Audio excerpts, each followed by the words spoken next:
je vais compléter le propos de mes collègues, puisqu'ils ont quand même déjà beaucoup évoqué certains points. Je vais juste compléter, moi, quelques points. Tout d'abord, je voudrais rendre hommage aux équipes municipales pour la gestion du Covid, puisqu'il faut rappeler que, comme l'État se désengageait, les mairies ont dû réagir rapidement pour pouvoir vacciner et faire les tests. Et ça a été quand même un tour de force et quelque chose d'important dans le cadre de la santé publique. Donc je voulais revenir là-dessus parce que s'il n'y avait pas eu ça, je pense que l'épidémie aurait eu des impacts encore plus importants sur la population. Voilà.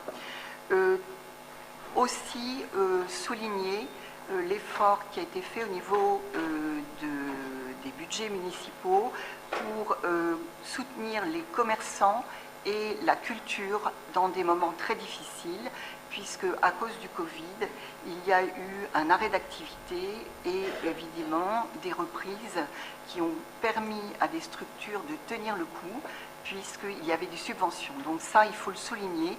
Pour la culture, je dirais que tant mieux, parce que le secteur de la culture a été très impacté, mais ce n'est pas terminé.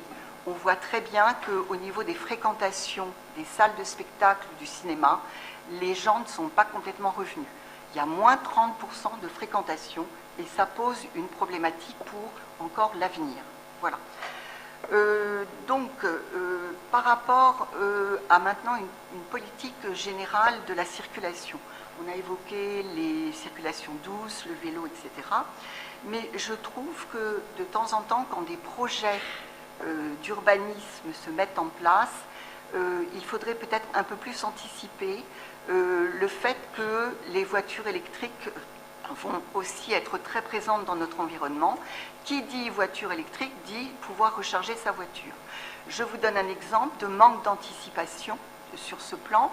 Quand là, le centre commercial de la Volière à la Source va se terminer, enfin, eh bien, je ne crois pas que des bornes électriques aient été prévues. Pourtant, c'est quand même dans les circulations futures. Donc, on aurait pu quand même anticiper ça, et si ça n'est pas fait, le faire. Puisque le faire après des travaux, ça coûte plus cher que le faire pendant des travaux. Donc ça, c'est vraiment quelque chose à améliorer. Je suis aussi très contente de voir dans ce rapport que le Comet, qui va être quand même une énorme structure, va avoir un concept énergétique qui se base sur la géothermie. Enfin, la géothermie. C'est un projet que nous avions défendu il y a quelques années, notamment avec Jean-Philippe Grand.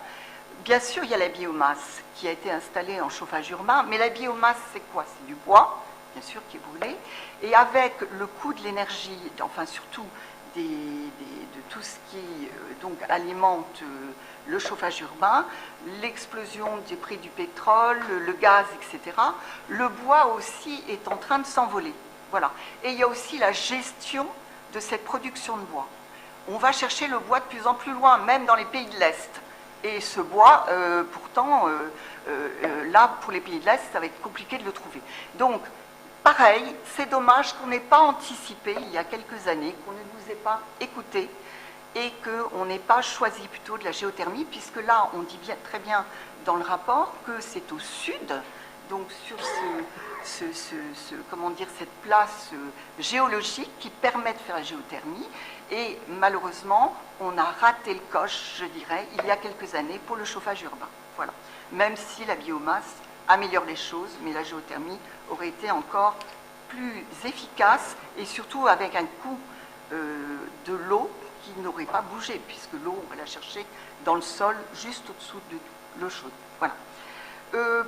Moi, je vais insister aussi, vous parlez de villes vertes, de ramener la nature en ville, oui, en effet, mais attention de ne pas être, on va dire, avec un double discours. Oui, il faut le faire, mais on voit qu'actuellement, dans certains quartiers, pour des opérations simplement d'urbanisme nouvelles, on déboise. On continue à déboiser.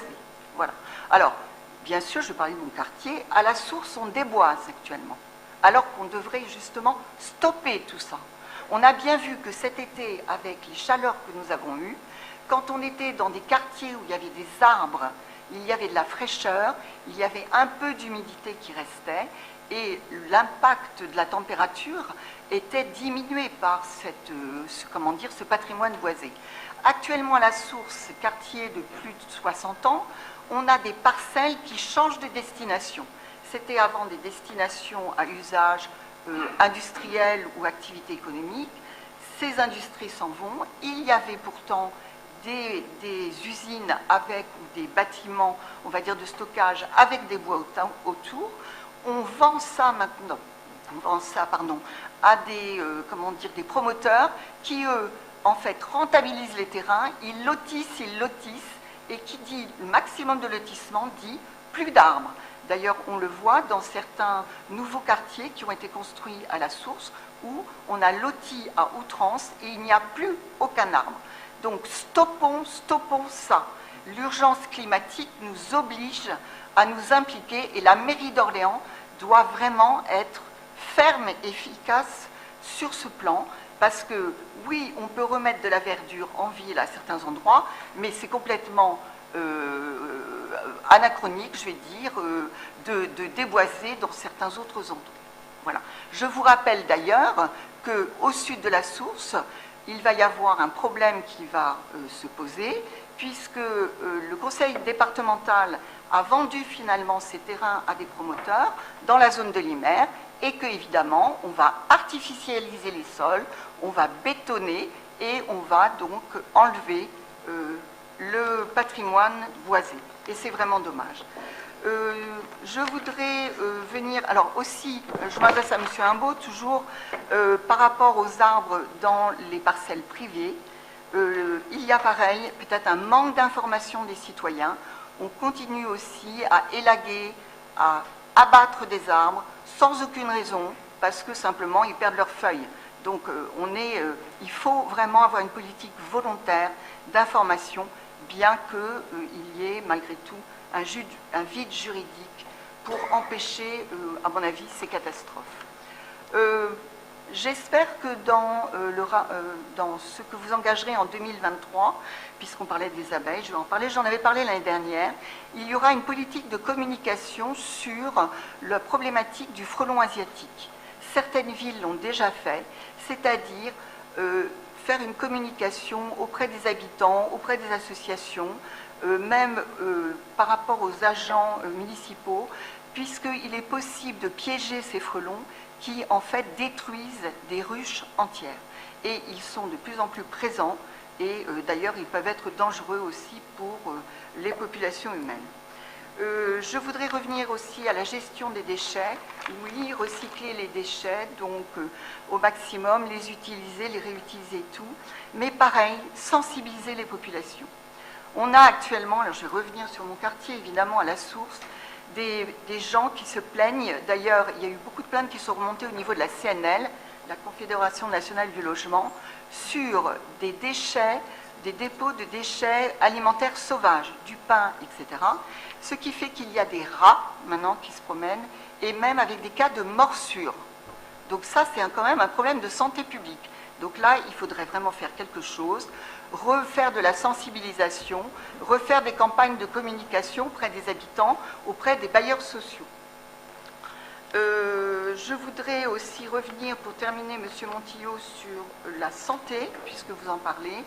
Vous est évoqué dans ce rapport ce qui s'est passé pour la maison de santé à la source pluridisciplinaire, anciennement maison Simone Veil, qui est devenue COSEM.